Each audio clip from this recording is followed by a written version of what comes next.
ఇదే అంశంపై డీటెయిల్స్ పాండు అడిగి తెలుసుకుందాం. పాండు, అసలు ఏం జరిగింది అక్కడ?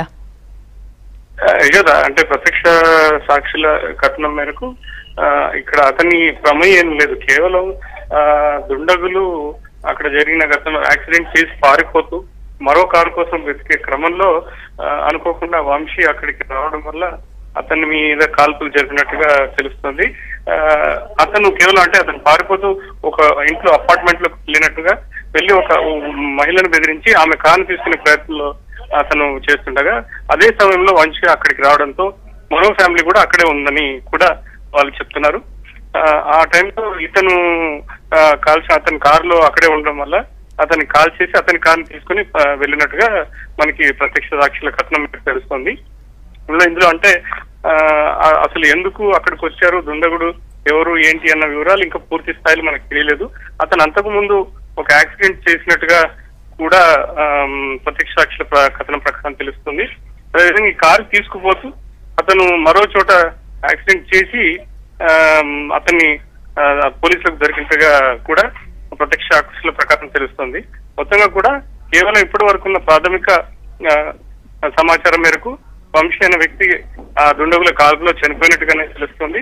రెండోది అతన్ని చంపడానికి వేరే ఇతరత్ర దొంగతనమా లేకుంటే ఇంకోటి అనేది కాకుండా కేవలం పారిపోయి అతను దుండగుడు పారిపోయే క్రమంలో ఒక కారు తీసుకోవడంలో అతను అదే సమయంలో వంశీ అక్కడ ఉండడం వల్ల అతన్ని కాల్పులకు గురైనట్టుగా కూడా మనకు తెలుస్తుంది. పాండు, వంశీ నివసిస్తున్న ఇలారా అపార్ట్మెంట్ వద్ద ఈ ఘటన జరిగింది అనుకోవచ్చా? ఇంకో విషయం, మనం ప్రత్యక్ష సాక్షి వాయిస్ లో విన్నాము, ఆ డెడ్ బాడీ ఎవరిదనేది పూర్తిగా క్లారిటీ అయితే లేదు అని కూడా అన్నారు కదా. ముందుగా అప్పుడు సంఘటన జరిగినప్పుడు అది వంశీదా కాదా అన్నది ముందుగా తెలియలేదు. తర్వాత అతని వంశీని పోలీసులు తీసుకుపోయి అతన్ని మృతదేహాన్ని ఐడెంటిఫై చేయగా అది వంశీదే అని తెలిసినట్టుగా కూడా తర్వాత పోలీసులు ధృవీకరించినట్టు కూడా తెలుస్తోంది. అతను నివసించే ఇల్లార్ అపార్ట్మెంట్స్ దగ్గర అనుకోకుండా అదే టైంలో ఆయన అక్కడ కాలిఫోర్నియా టైం ప్రకారం రాత్రి 10-10:30 మధ్యలో ఆ ఇంటి ముందు అక్కడ దుండగుడు ఏదైతే మహిళా కారు తీసుకొని వెళ్ళాలనే ప్రయత్నంలో అతను వచ్చినప్పుడు కరెక్ట్ గా అదే సమయానికి వంశీ కారు ఆ కారు వెనక్కి రావడం అన్నది దుండగుడు పారిపోయిన ఆస్కారం లేకపోవడంతో అదే టైంలో మరొక ఫ్యామిలీ కూడా అక్కడ ఉండడంతో ఇద్దరిని బెదిరించి ఇద్దరిలో ఎవరిదో కారు తీసుకుపోయే ప్రయత్నంలో భాగంగా దుండగుడు ఇతని వంశీని కాల్చినట్టుగా తెలుస్తుంది. అక్కడ అప్పుడు ఇమీడియట్ గా సంఘటన జరగంగానే పోలీసులు ఆ సంఘటన విషయంతో ప్రాథమిక సమాచారం మేరకు అక్కడికి వచ్చి అతను వంశీని తీసుకెళ్లారు. అది రాత్రిపూట కాబట్టి కాలిఫోర్నియాలో అతన్ని వంశ ఎవరు అన్నది తెలియలేదు. తర్వాత అతని ఇంటికి వెళ్ళి అతని ఇంట్లో వెతికి తర్వాత అతనికి సంబంధించిన సమాచారం కోసం అతను వంశీ అని ధృవీకరించి ఎవరు అన్న ధృవీకరించడం భాగంగా అతనికి తెలిసిన వాళ్ళని పిలిచినట్టుగా ఆఫీస్ కి పిలిచి అతను వంశీ అని గుర్తించినట్టుగా మనకు ప్రాథమికంగా సమాచారం ఉంది.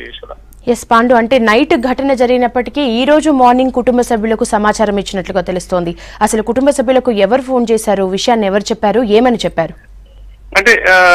తెలిసిందంటే పోలీసులకి కూడా పూర్తి స్థాయిలో అతనికి ఎక్కడ చదువుతున్నాడు ఏంటి అని లేకుండా కేవలం ఆ సంఘటన వంశీ అన్నది అపార్ట్మెంట్ లో ఉంటున్న అపార్ట్మెంట్ నంబరు దాని ప్రకారంగా తెలిసిన దాని ప్రకారం అతని దగ్గరగా ఉండే స్నేహితులు అది చనిపోయింది వంశీ అని ధృవీకరించుకొని అది సంఘటన జరిగిన చాలాసేపటి తర్వాత చనిపోయింది వంశీ అని ధృవీకరించుకున్న తర్వాత అతని స్నేహితులు కుటుంబ సభ్యులకి ఇక్కడ వంగపాడులో వరంగల్ సమీపంలో ఉండే వంగపాడులో ఉండే వాళ్ళ కుటుంబ సభ్యులకి సమాచారం ఇచ్చినట్టుగా మనకు తెలుస్తోంది. Okay, thank you Pandu.